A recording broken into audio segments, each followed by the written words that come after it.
Isang araw po naglalakad ang pari sa kanyang nasasakupang lugar. Sa isang kalsada, habang naglalakad siya, may mga 5 bata nakaikot. Mukhang maganda yung kanilang pinagkukwentuhan, kaya lumapit yung pari. Paglapit ng pari, ay mayroong nasa gitna nila ay napakagandang kalapate. At nagtanong yung pare, ano ginagawa niyo dyan mga bata? Mukhang maganda yung kalapating iyan.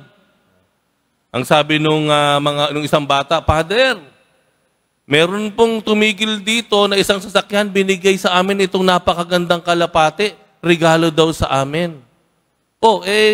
Kanino mapupunta yan? 5 kayo dyan. Eto nga po, Father, nagko-contest po kami. Mapupunta yung kalapating ito na napakaganda doon sa pinakasinungaling sa amin. Nanlaki mata nung pare. Ano kanyo? Ito pong kalapating ito, iisa lang ho ito, ibibigay po ito doon sa pinakasinungaling sa amin. Nako, medyo nagpanting ang tenga ni Father. Nako mga bata, ang sabi nung pare, alam nyo ba na masama at kasalanan ang pagiging sinungaling? Yan. Ang ama ng kasinungalingan ay si Satanas. Alam niyo ba mga bata, kahit nung bata pa ako, kasing edad ako ninyo, hindi ako nagsisinungaling. Tapat ako sa nanay at tatay ko. Wala akong itinatago sa kanila. Lagi ko nagsasalita nung kung ano ang katotohanan. Lumaki ako na hindi nagsisinungaling. Naku, narinig ng mga bata. Sabay-sabay silang tumingin kay Father. Tapos yung isa may hawak ng kalapate. Father, ito po. Ano yan? Binibigay po namin sa inyo. Kayo po ang winner.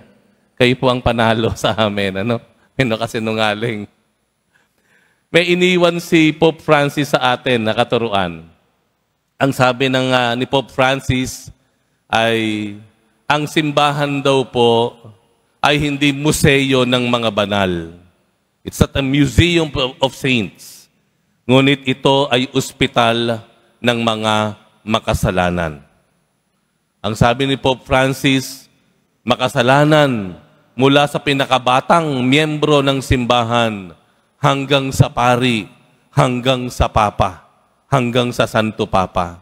Lahat tayo makasalanan. Ang sabi ni Pope Francis at paalala sa atin. At ito pong ebanghelyo ay isang maganda pong pakinggan. May good news po ang ebanghelyo. Dahil ang sabi ng Panginoon sa ebanghelyo, ako'y naparito, hindi para doon sa mga walang sakit, kung hindi doon sa mga may sakit. Ako'y naparito sa mundo para sa mga makasalanan, hindi para sa mga banal. Ito po ang assurance ng Panginoong Hesus sa ating lahat na nagkakamali, nagkukulang, nagkakasala, nakakagawa ng masama. At sinabi pa nga niya, ang simbahan daw hindi torture chamber. Pumupunta tayo dito hindi para i-torture tayo. Ipagdiinan po sa atin yung ating pagkakamali at pagkukulang hanggang sa tuluyan na tayong mawala ng pag-asa, manghina at mawala. Ang simbahan daw ay isang lugar ng kagalingan. Ito ay lugar ng pag-asa, lakas ng loob. At particularly, sinabi niya, ang confessional box daw. Nasaan ang confessional box natin? Ayun, nasa kaliwa po ninyo. Yung may mga ilaw pong iyan. Yan po yung kumpisala natin.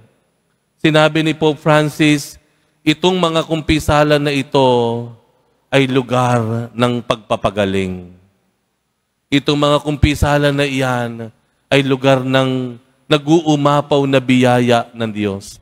Kaya magpasalamat tayo sa Diyos dahil ang mga simbahan ay bukas lagi para magkumpisal tayo.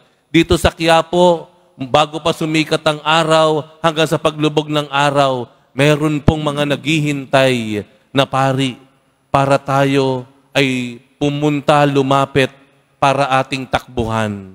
Para yung ating parang nawawala ng pag-asang kalooban doon sa ating pakiramdam na tayo ay hindi tinatanggap ng Diyos, na tayo ay masama, tayo ay basura. Paglabas natin sa kumpisalang iyan, mayroong panibagong pag-asa, may panibagong simula na naghihintay sa atin. Dahil tayo ay binigyan ng kasiguruhan ng pagtanggap ng Diyos at kapatawaran sa nagawa nating kasalanan. Naparito ang Diyos para sa atin, para sa mga may kasalanan at hindi doon sa hindi na kailangan ng kapatawaran. Yan ang mabuting balita ng Panginoon sa atin. Kaya marahil, ito po ang naging daan o dahilan kung bakit ang Quiapo Church laging dinudumog ng tao. Lagi na lamang tayong puno. Can you imagine? 9 masses in an ordinary day, 13 masses on a Sunday, 15 masses on a Friday. At yan ay puno. Marahil ang mahal na poong Jesus Nazareno, siya ang nagtuturo sa atin na ito ang lugar ng ating kapahingahan. Ito ang lugar na tinatanggap ka kahit sino ka pa. Kung ano pa man ang amoy mo, ano pa man ang itsura mo, ano pa man ang damit na suot mo, tanggap ka dito. Dahil hindi ito museo ng mga banal, kung hindi ito ay ospital ng mga makasalanan. Ito marahil ang dahilan kung bakit kapag ako'y nagmimisa dito, ako'y talagang humanghang-mangha hanggang ngayong ika-4 na buwan ko na po rito bilang lingkod niyong pare. Kada ako magmimisa dito, wala akong nakikitang nagkukwentuhan. Lahat ng mga mukha ninyo nakatingin dito sa harapan. Alam niyo ba yon? Kasi minsan po, nakalulungkot ano? Mas kakaunti ang tao rito, pero makita mo yung mga ulo kung saan-saan nagpupunta.